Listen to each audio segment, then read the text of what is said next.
MDMA കൈവശം വെച്ചതിന് കസ്റ്റഡിയിലെടുത്ത ശേഷം പോലീസ് വാഹനത്തിൽ നിന്ന് രക്ഷപ്പെട്ട പ്രതികളിൽ ഒരാളെയും പ്രതികൾക്ക് MDMA എത്തിക്കുന്നയാളെയും മതിലകം പോലീസ് പിടികൂടി.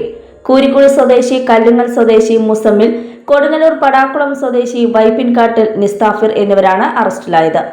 ഇക്കഴിഞ്ഞ 18-നാണ് പുന്നക്ക ബസാറിൽ കാറിൽ നിന്ന് 5.38 ഗ്രാം കഞ്ചാവ് മതിലകം പോലീസ് പിടികൂടുകയും 2 പേരെ കസ്റ്റഡിയിലെടുക്കുകയും ചെയ്തത്.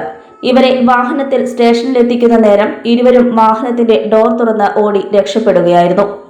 ഇതിലൊരാളായ മുസമ്മിനെ പോലീസ് പിന്തുടർന്ന് പിടികൂടി. കോതപ്പറമ്പ് സ്വദേശി ഹാരിഷിനെ പിടികൂടുന്നതിന് വേണ്ട അന്വേഷണങ്ങൾ പോലീസ് നടത്തിവരികയാണ്. തുടർന്ന് ഈ കേസിലെ അന്വേഷണം നടത്തിയതിൽ പ്രതികൾക്ക് MDMA നൽകിയ നിസ്താഫറിനെയും പോലീസ് അറസ്റ്റ് ചെയ്തു. നിസ്താഫിർ കൊടുങ്ങല്ലൂർ പോലീസ് സ്റ്റേഷനിലെ NDPS കേസിലെയും കയ്പമംഗലം പോലീസ് സ്റ്റേഷനിലെ പോക്സോ കേസിലെയും പ്രതിയാണ്.